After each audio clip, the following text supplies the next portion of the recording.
Good morning student. संख्याओं की अवधारणा में हम पढ़ रहे थे, तो संख्याओं की अवधारणा में संख्याओं को किस प्रकार संख्या रेखा में व्यक्त करते हैं, इन सब के बारे में बता दिया। आज हम बात करते हैं संख्याओं के योज्य प्रतिलोम और संख्याओं के गुणांक। यानी संख्याओं के योज्य प्रतिलोम क्या है और संख्याओं के गुणांक। योज्य प्रतिलोम इस प्रकार है, संख्याओं के योज्य प्रतिलोम की बात करें क्या, जैसे मैंने लिया 5 में ऐसी कौन सी संख्या जोड़ूं जोड़ने पर इनका जो योगफल है शून्य हो जाए। योगफल क्या हो जाए? शून्य हो जाए, तो हम उसे कहेंगे संख्याओं का योज्य प्रतिलोम। जैसे 5 में क्या जोड़ दूं? अब 5 में क्या जोड़, यानी एक सीधी सी बात है, 5 में से 5 घटाएंगे तभी 0 होगा, अन्यथा होगा ना। ठीक है, तो 5 के लिए 5 का योज्य प्रतिलोम क्या होगा? 5 का जो 5 है यानी संख्या और उसका योज्य प्रतिलोम।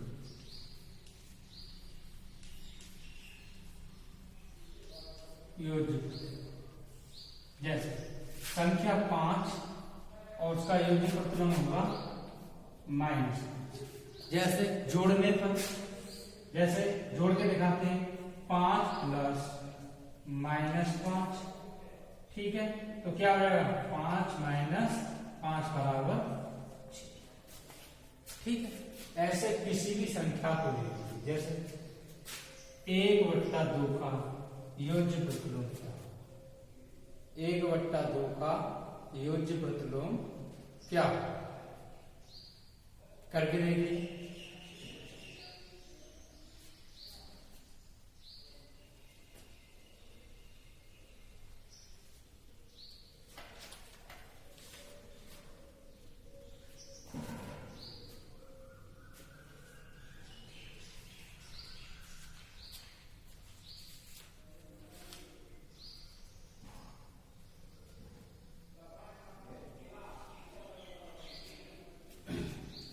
किया क्या होगा? इसका योज्य प्रतिलोम क्या होगा? -1/2। यानी इसके लिए बस उसके संख्या के चिन्ह में परिवर्तन है। योज्य प्रतिलोम में वो कि वही संख्या रखनी हो और बस उसके चिन्ह में परिवर्तन कर देंगे, तो 1/2 का -1/2 तो क्या हो जाएगा? इनको भी करके देख लीजिए। 1/2 प्लस -1/2। ठीक है, अब -1/2 तो 1/2 -1/2 एलसीएम लिया, कितना आ गया? 2 आ जाएगा। यानी इनका लसा ले लेंगे, कितना आएगा? 2 आएगा। अब 2 का भाग 2 में दिया तो 1 बार, और 1 का गुणा 1 से किया तो 1। ऐसे ही इसको तो क्या आया? 1 में से 1 गया तो क्या बचा?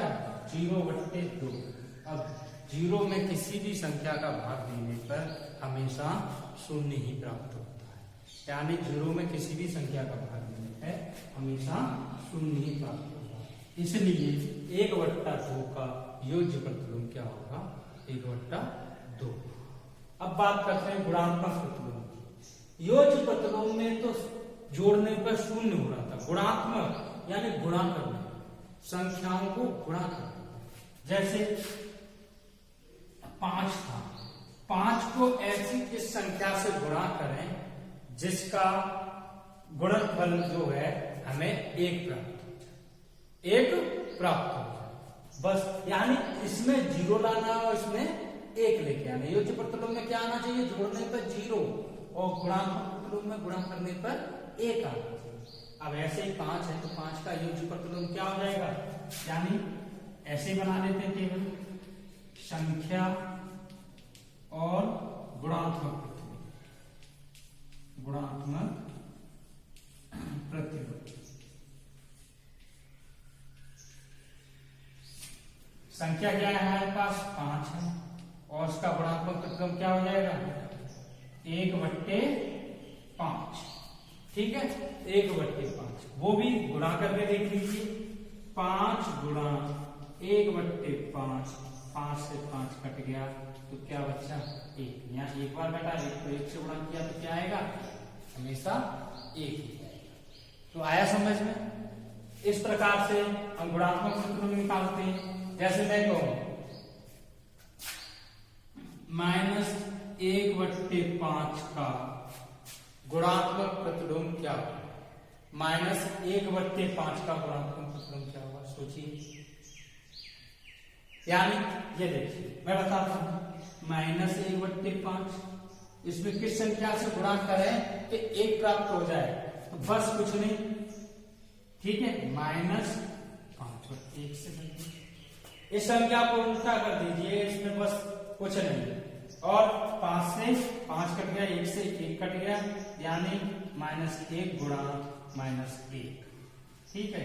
-1 को -1 से गुणा किया तो क्या आ जाएगा, 1, क्योंकि माइनस माइनस क्या हो जाते हैं, आया समझ। इसमें भी इसी प्रकार से जैसे 5 वाले में सोच रहे हो इस तरीके से, तो उसमें तो बट्टे थे नहीं, तो 5 के नीचे में 1 मान लो तो कोई दिक्कत है, यानी 1 का भाग 5 में दूंगा तो कोई दिक्कत नहीं, और 1/5 से गुणा किया तो कट गया। यानी इसमें याद रखना, योज्य प्रतिलोम में संख्याओं का बस चिन्ह को परिवर्तित करना है, प्लस की है तो माइनस करनी है, और माइनस की है तो प्लस करनी है। जैसे इसमें एक और एग्जाम्पल ले लेते हैं योज्य प्रतिलोम के अंतर्गत, -9/8 -9/8, तो इसका योज्य प्रतिलोम क्या होगा, 9/8। जोड़ के देख लीजिए, -9/8 प्लस 9/8, दोनों एलसीएम आया कितना, 8, ठीक है। 8 का भाग आगे दिया 1 का भाग -9 में गुणा किया तो -9, और ऐसे ही +9, 9 में से 9 गए तो 0/8, और 8 का भाग 0 में देंगे तो हमेशा 0 ही प्राप्त होगा, ठीक है। तो इस प्रकार से ध्यान रखना कि योज्य प्रतिलोम के लिए सिर्फ चिन्ह का ही चेंज करना है, और गुणात्मक प्रतिलोम के लिए संख्या को उल्टा करना, ठीक है। आगे चलते हैं, परमेय संख्याओं की संख्या। परमेय संख्याओं को किस प्रकार गुणा किस प्रकार किया जाता है, बहुत जल्दी इसको फिनिश करते हैं।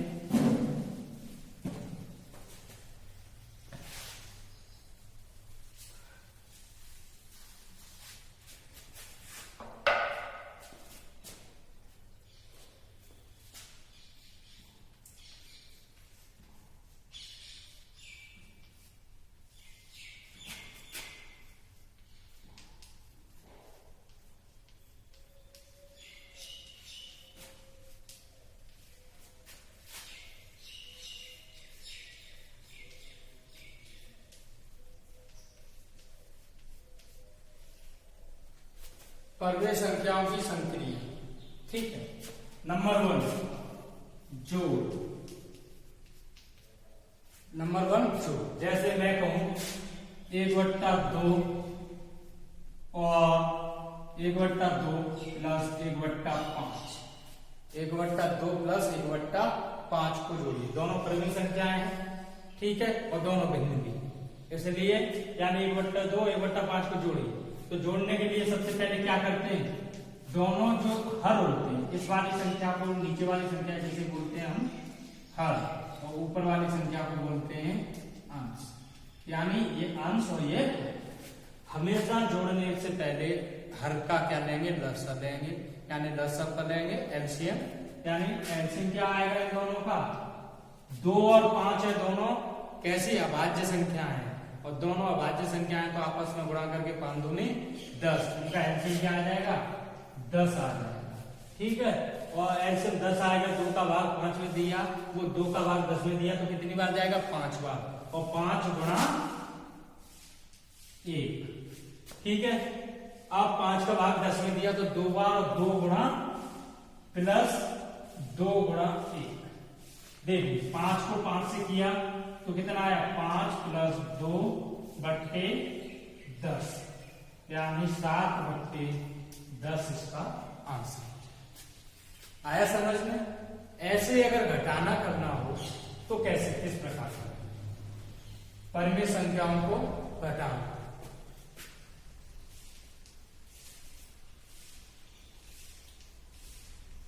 या व्यक्तम कह दीजिए इसको, ठीक है। विकलन भी बोलते हैं, परमेय संख्याओं का विकलन। परमेय संख्याओं का घटाना और व्यक्त, ठीक है। बात करते हैं, जैसे अभी मैंने बात किया कि 2/5 माइनस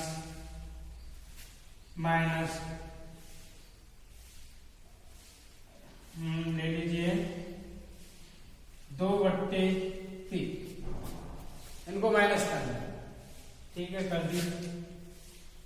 हमेशा याद रखना जोड़ने घटाने में अंश और हर का क्या करेंगे, लसा ही लेंगे, एलसीएम ही लेंगे, और दोनों विषम वो अभाज्य संख्या है तो इनका लसा क्या होगा, 5 या 15, ठीक है, 15। 5 का वही प्रक्रिया, फिर से 5 का भाग क्या करेंगे, 15 में देंगे तो 5 किया 15 यानी 3 बार गया, और 3 दूनी 6, 3 को 2 से गुणा कर देंगे। मैं डायरेक्ट कर रहा हूं, चलो लिख देता हूं, 3 गुणा 2 माइनस, इसी प्रकार 3 का भाग दिया तो 5 बार, और 5 को किससे गुणा करेंगे, यानी 2 गुणा 5, ठीक है। कितना आया, 6 माइनस 10/15, यानी कितना आ गया, -4/15, -4/15 इसका आंसर, ठीक है। -4/15 परमीय संख्या है। अगर मैं ये कहूं -4/15 परमीय संख्या और भिन्न भी है, सिर्फ ये परमीय संख्या है, भिन्न नहीं है। क्यों? क्योंकि भिन्न कभी ऋणात्मक मान नहीं होते हैं, इसलिए हमेशा याद रखना, यानी धनात्मक संख्या ही भिन्न होती है, ठीक है। भिन्नों का भी जोड़ घटाना इसी प्रकार करते हैं, परमेय संख्याओं का भी जोड़ घटाना इसी प्रकार करते हैं। अब बस परमेय संख्याओं का गुणा और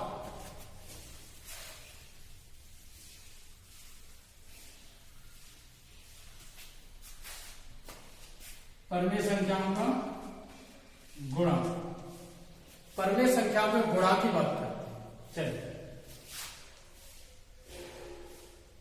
3/4 गुणा 2/6, गुणा कर दीजिए इनका, यानी इनका गुणा करने के लिए, परमेय संख्या गुणा करने के लिए कुछ नहीं है, ऊपर वाली संख्या में गुणा कर दिए, नीचे वाली संख्या में गुणा कर दी।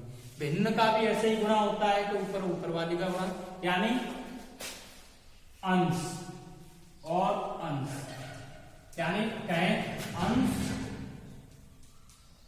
गुणा अंश और हर गुणा हर, यानी अंश तो ये वाली संख्या है ऊपर वाली, और हर नीचे वाली, ये दोनों संख्या क्या है, हर। तो बस अंश क्या है, 3 गुणा 2 और 4 गुणा 6, 3 गुणा 2 और 4 गुणा 6, यानी 2 से 5 में गुणा तो 2 दूनी 4, यानी 3 से 3 दूनी 6 और 1/4 इसका आंसर। ऐसे ही अगर भाग की प्रक्रिया करनी हो तब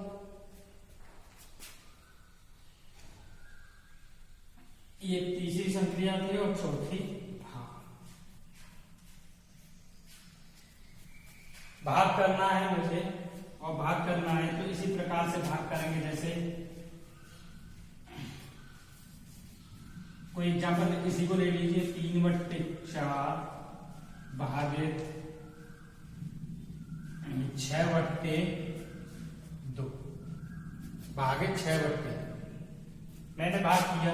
अब भाग करने के लिए हमेशा याद रखना 3/4, यानी जो पहली वाली संख्या उसे तो एज इट इज, और जो जिस संख्या का भाग दे रहे हैं उस संख्या को पलट दीजिए, और जो चिन्ह है हमारा उसे गुणा, यानी भाग का चिन्ह किसमें बदल दो, गुणा में, और जो पीछे वाली संख्या क्या कर दो, उल्टा कर दो, यानी 2/6 आपकी ऊपर वाली संख्या बन गई, यानी 2 से 2 बार और 3 से 2 बार बराबर 1/4। आया समझ में?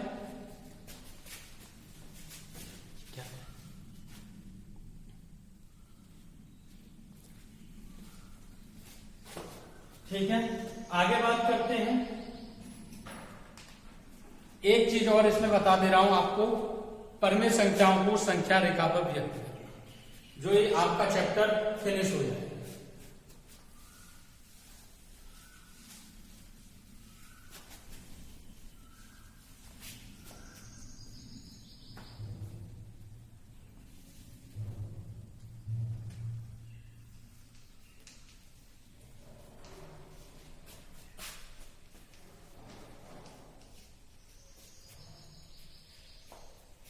संख्या रेखा इसी प्रकार भिन्नों को ही करेंगे, इसी प्रकार परमेय संख्याओं को करेंगे। याद रखना 0, 1 इन दोनों जिन दो बिंदुओं के जो बीच की दूरी हम लेते हैं हमेशा समान लेते हैं, ये भी याद रखना। 2, 3, ठीक है। इधर ऐसे लिया -1, -2, -3, ठीक है। मैं कहूं 1/2 को पर संख्या रेखा पर व्यक्त करना, 1/2 को संख्या रेखा पर व्यक्त करना है तो ये वैल्यू देखिए 1/2 यानी आधी है, 1 से कम है, और 1 से कम है तो ये वैल्यू किसके बीच में है, और धनात्मक है।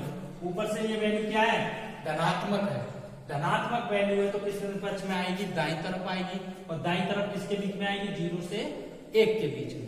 यानी 1/2 कोई एक वस्तु है उसको दो भागों में डिवाइड कर दिया है। ये जो नीचे वाली संख्या होती है उस जो भागों को प्रदर्शित करती है, और यानी कितने कुल कितने भाग, कुल भाग, ठीक है, यानी कुल भागों को प्रदर्शित करती है। और ये कौन सा भाग है, ये कौन सा भाग है, भिन्न का कौन सा भाग है उसको प्रदर्शित करती है।